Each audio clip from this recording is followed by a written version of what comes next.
a conversation with former state senator and representative Ken Fuller right after this. I'm transferring to the University of West Georgia. Columbia University. Kennesaw State. UGA. Loyola University in Chicago. Grambling State. Shorter University. I'm going to Greensboro College, and we all got our start at Georgia Highlands. No matter where your educational journey takes you, you can get your start at Georgia Highlands College. Georgia Highlands College. Enroll, engage, excel.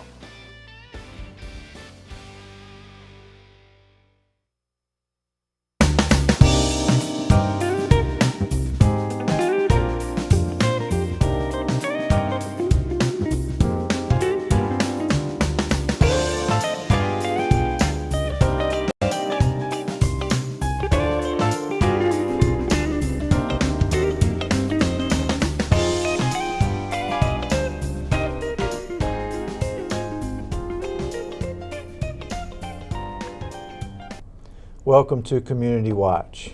Greg. Doc. How are you doing? I'm doing. Are you? Yes. Well, I think today's show is going to be a really interesting discussion. Ken Fuller is our guest, as you mentioned at the top. And the reason that we invited him on the show, I mean, we could have had him on the show, should have had him on the show long ago, but he has gotten something kind of initiated, which we'll talk about, that I think is a pretty interesting occurrence, discussion about race issues. We can't have that show. We can't do that show. We can't do that show? No. It's something you're totally not on board with. Well, it's because we don't like to talk about race, I know, that's right. We don't have a race problem. So we can't talk about race now. Well, I think it's interesting. It's had a really, I think, positive start, and it'll be interesting to see where it goes. But we wanted to have a conversation with Ken today about that, and just some things going on. So I think it'll be a really interesting show today. I want you to stay with us, and we'll be back with our guest right after this. So don't go away.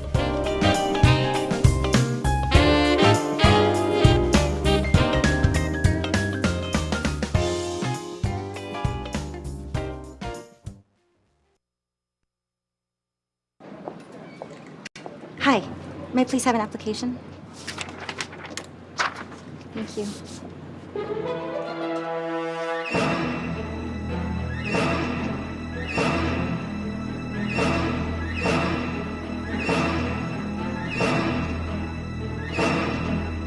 Skip the drama.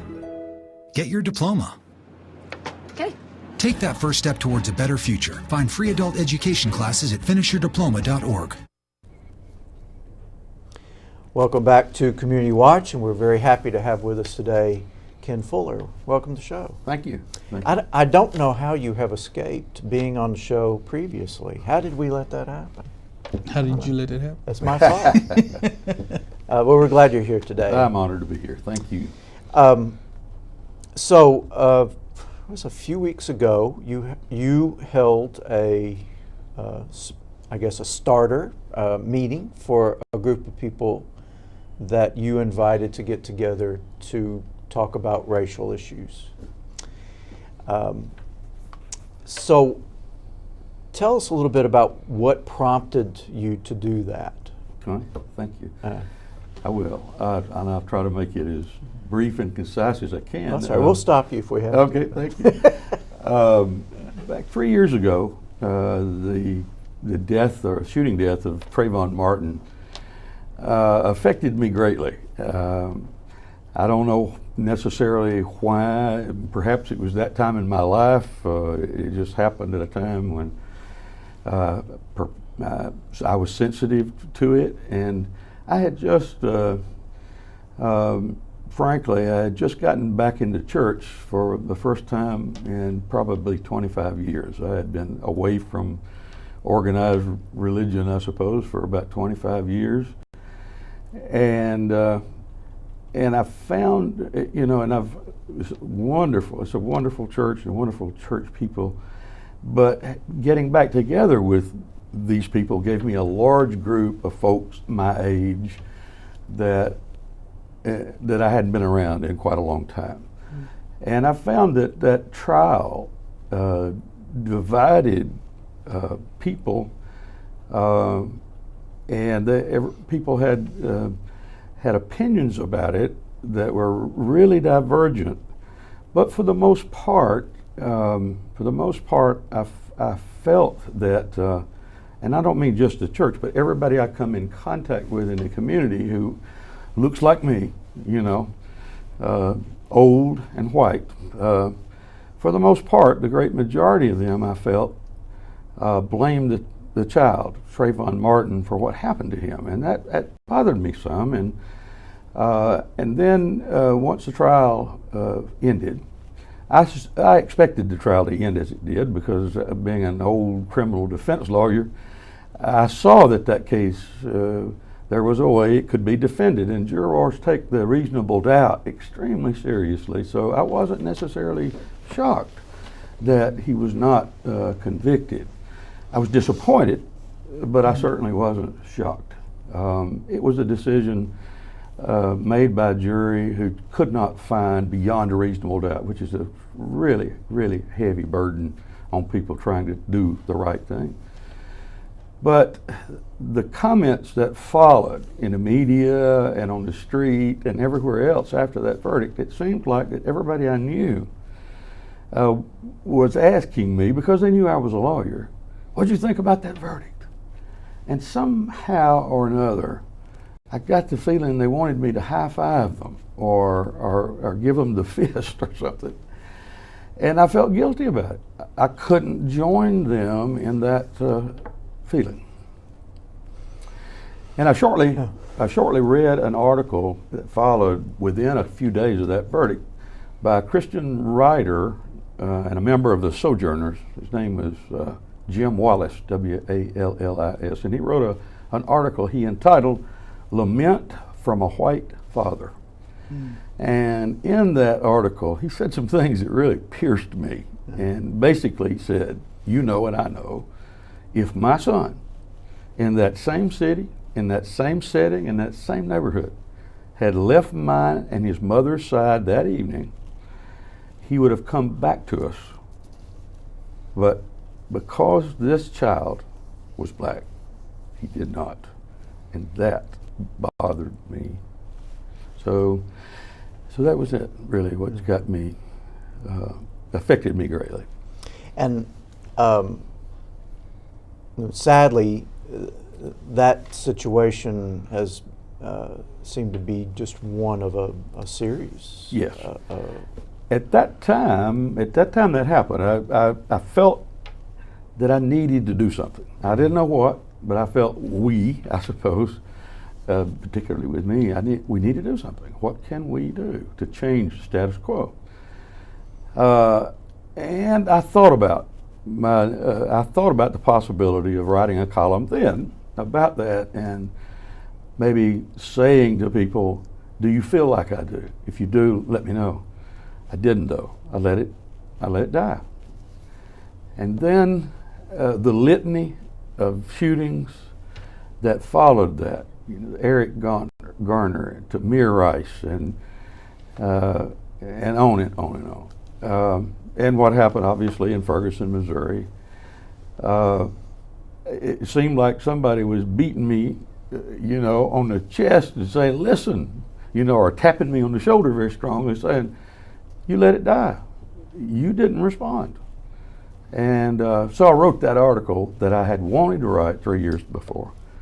And I said, if you feel that just a few people committed to making a difference can help make a change that would move the ball forward to bridging the racial divide, then please respond to my email. And I got 5 responses saying we want help. And I was pleased with those 5 responses. No need with a passionate few. Yeah, that's exactly right. Exactly right. Well, actually, I tell our members, if Jesus can change the world with 12, we don't need but 6. You know, we got 6 people that's willing. Then we can do some things here locally with 6 with people. just a few people. Yeah, Absolutely, absolutely. Now, Ken, you know, well, my one critique is the meeting time. I want to come, but I can't come at that time. But I am so. Let me say personally, thank you, because I'm fortunate that I can have real race conversations with Doc here. Yeah. Me and him have a relationship that allow us to talk about race that I think doesn't happen in most America. All right. And because you can look at things, you can go to any Pew Research article, study, and you can almost see things very broken down across racial lines. Yeah. And be so different, the perspective. And there's no way to close that gap if we're never really willing to have dialogue about race. Right. And for some reason, that seems to be the one thing we still avoid having, is that we do have different racial makeups, and we do have our own prejudices and perspectives. Sure. But it seems like intelligent people. You know, we always want to think about race as being some ignorant backwoods. No, intelligent people. Sure. Or it seems like we're unwilling to have a real, honest dialogue about race. Right. And I think until we do that, we're going to continue to see incidents where we see them totally different because of from where we're coming from. And if we're not having discussions, then how do we become truly informed about situations? So I thank you and commend you for, even if it ain't with 5 people with you. Well, I appreciate you saying that. I don't know. Please don't pin any awards on me, because I am, you know, as the Apostle Paul said, that, you know, I'm the worst of sinners. I mean, I'm 71 years old, going on 72. And graduated from high school in 1961, a segregated high school. That's during the days of Jim Crow. I either ignored voluntarily, or just caught up in my own selfish life. I didn't pay attention, and I ignored what was going on around me. And I had a small group meeting at my house a couple of weeks ago, and from our large group meeting, and 2 of the people who showed up at my house, I think we had 8, and 2 of them were black members of our society, people, and members of our group. And one of them patted me on the arm and said, "Thank you very much." I said, "Please don't thank me. I've got to confess, you are the first black person that I've ever had in my home." Now, don't. He said, "Well, I feel proud, you know," or something like that. He made a joke about it. But, you know, and I'm glad that he had a sense of humor about it. But I felt very, very convicted about that. I haven't done anything. But I'm proud to tell you, and I wanted to say this quickly before I forget it. Of those 5 responses, 2 of them were from people in my own church. So I wanted to make sure I said, coming back to the church introduced me, or got me back in touch with so many people that are my age and have lived the same life I've lived, and have probably ignored, just like I have, the things that have gone on around them. And our thoughts and feelings have been shaped by those lives, and we hold on to racial myths and racial legends and things that it's just a part of our growing up when we grew up.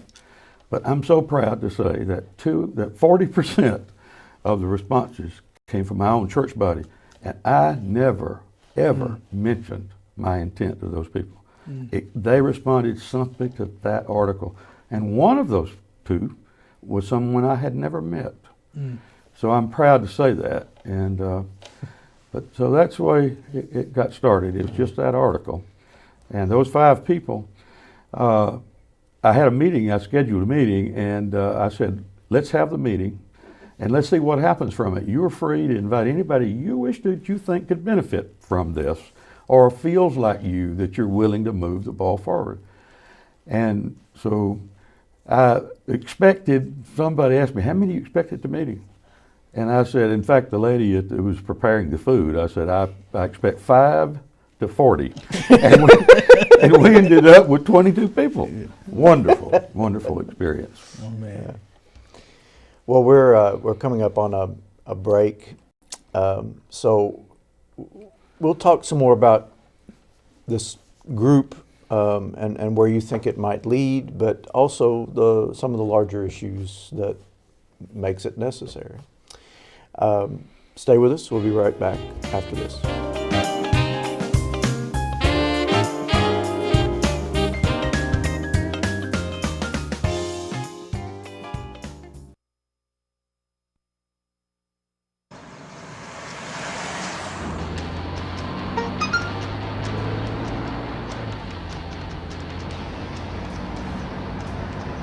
The average text takes your eyes off the road for nearly 5 seconds.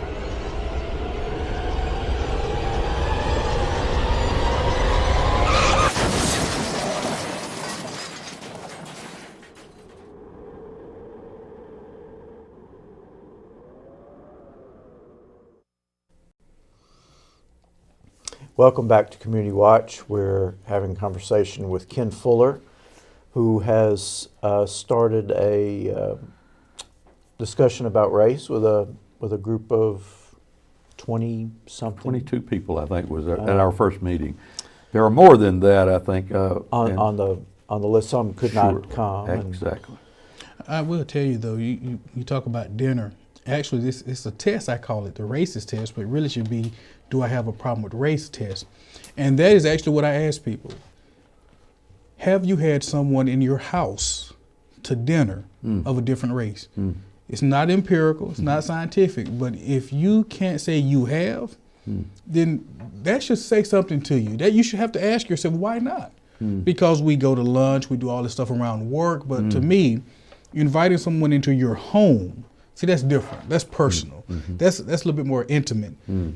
And I'm not surprised how often, if you ask somebody, they have it. And that goes for everybody, black as well as white, and everybody. Have you had somebody in your house of a different race for dinner? Right. Because I think that speaks to our comfort level. And so it's interesting that you said that when you had them at dinner, that you said that was the first time, because I think that is the reality for most of us, that we've never had anybody else in our house. I know you have. I know you have. Well, Jim, that's one thing Jim Wallace said in that article that I mentioned to you. It came out after the Trayvon Martin verdict. He said, we've done a pretty good job of integrating our society Monday through Friday, 9 to 5. But beyond that, we have not. We remain two separate cultures, two separate societies, one black, one white. And other than in the workplace, the twain never meet. And so you're right. It is, I think, a good test. Oh, yeah. And it's interesting to, which you referred to early on in the show, how hard it is for people to even talk about. I mean, obviously there's some changes that need to occur, and there's a lot of segregation that exists. But even talking is something that we resist. We do a lot to resist it. I think it's because we are fearful.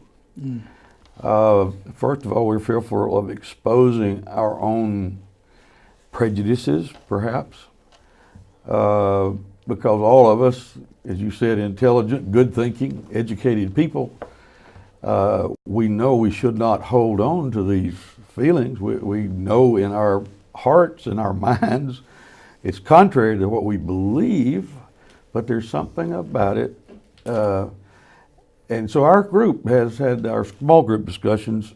Surely we've talked about when we come together, we want to get to the point where we're so comfortable with each other, I can ask you any question I want to without fear that it's going to drive you away.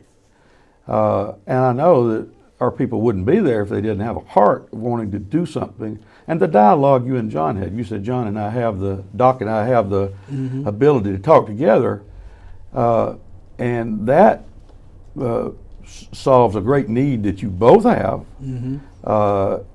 in cleansing your own heart and soul and making sure we're in the right place. But the rest of us, I haven't had that.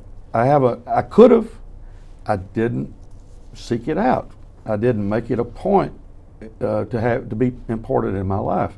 I am committed, and I think these 22 people that came together, and the others who couldn't attend, and I think we probably have about 35 people really that are active and wanting to make a difference. These people are committed to number one, getting to know each other. You know, I mean, that's one thing. Yeah. Someone I know him, he's a friend, and he's beyond an acquaintance now. I've been with him enough, or her enough, that they become friends. We get on that level, that intimate level. It's hard for me to have any preconceived notions that are harmful once I get to know that person's heart and mind and see them as the human race, as a member of the human race, and a brother. You know, I think you're so right in that the fear that we all have. You know, I was very fortunate. Now, I'm going to Morehouse and having a degree in African American Studies, we discuss race. And as Americans, we really have a hard time accepting you know, America's great, but that's the way it became great. And the great as it is today, there's still some things that we haven't dealt with. And it's hard for us, I think all of us, to deal with our isms. Because as an African American, I can tell you, looking at sexism helped put racism in perspective for me. Because as a man, I have certain privileges as a man that I take for granted. And there's certain things I don't have to think about as a man, you know. And that kind of helped me put racism in perspective, that I'm privileged to a certain degree because I'm a man. There's certain things I get I don't ask for. No one, I didn't have to sign up for them. They just been bestowed upon me because I'm a man. Because you're a man. And until we're really, really ready to have a conversation about some of the privileges we all have for whatever reasons. And the fear of losing those privileges.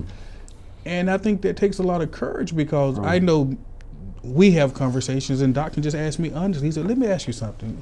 And, you know, am I saying this right? And it makes a difference to have someone that you can ask honestly without fear. This is how I see this is how I feel.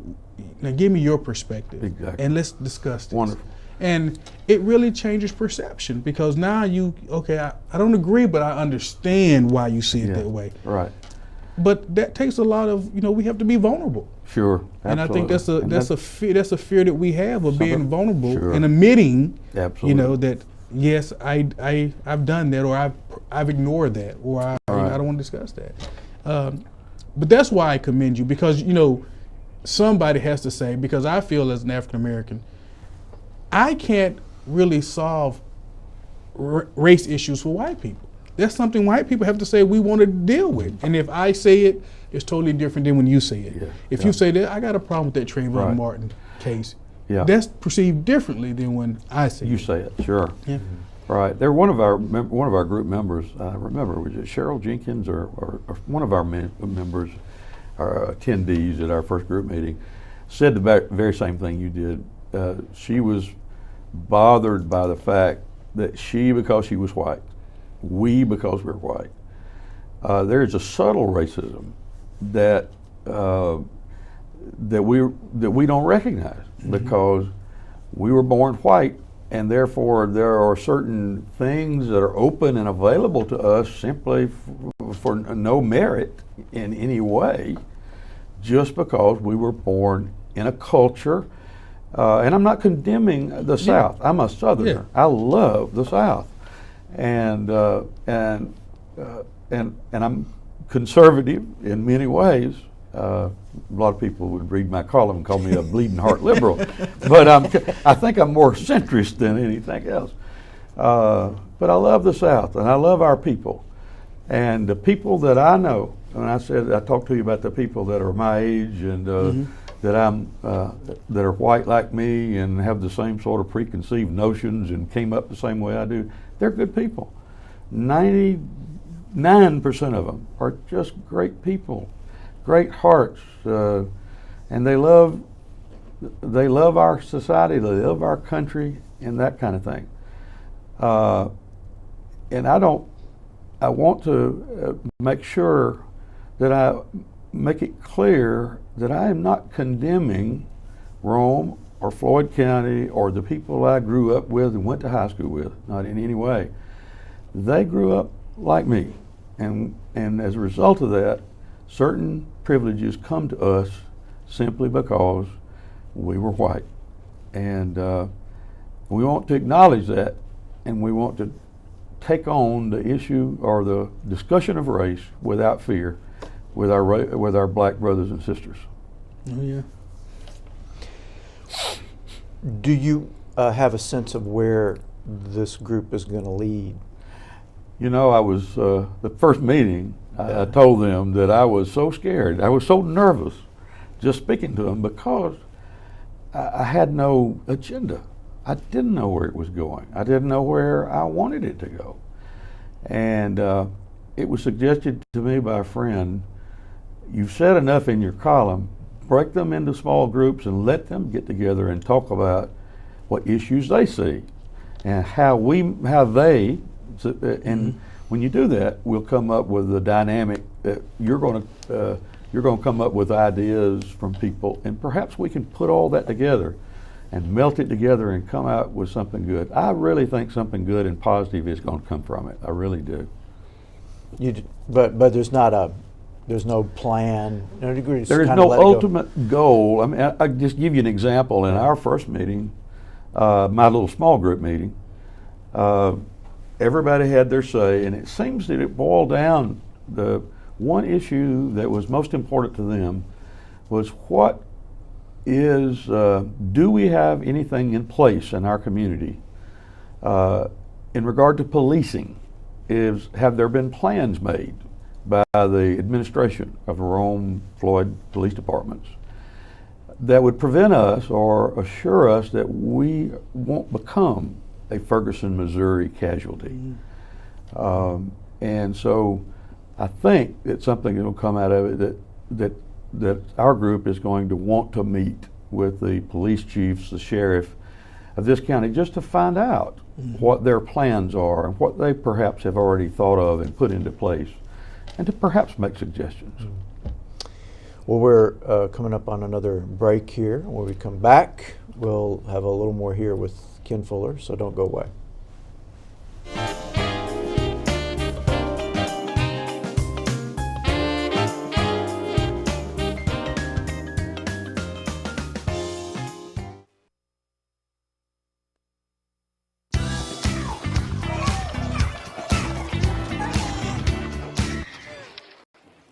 Looks like it's done.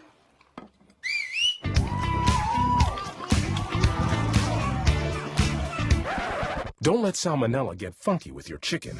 On average, 1 in 6 Americans will get a foodborne illness this year. You can't see these microbes, but they might be there. So learn the right temperature to cook each type of meat. Keep your family safe at foodsafety.gov. Welcome back to Community Watch. We've been having a conversation with Ken Fuller about his pretty miraculous decision to get a group of people together to just talk about racial issues. Ken, do you want to give some contact information in case someone is interested? Sure, I'd love to. And actually, in the very beginning, the email, we limited our group to those who responded to the email and those that they would contact. Intentionally didn't seek to invite pastors or politicians, because they come with certain, not baggage, but we know what they think, you know, and it's the people in the pews that we were worried about, you know, the regular people. So, but now I have to say that I'm delighted to say that my own pastor and assistant pastor has indicated they're coming. And if anybody would like to come, all I would ask them to do is to send me an email, and my email appears at the bottom of my column, and it's lawdawg1973@att.net. So that's lawdawg1973@att.net, and I would love to have people there. Great. Well, thank you, and we'll see you next time on Community Watch.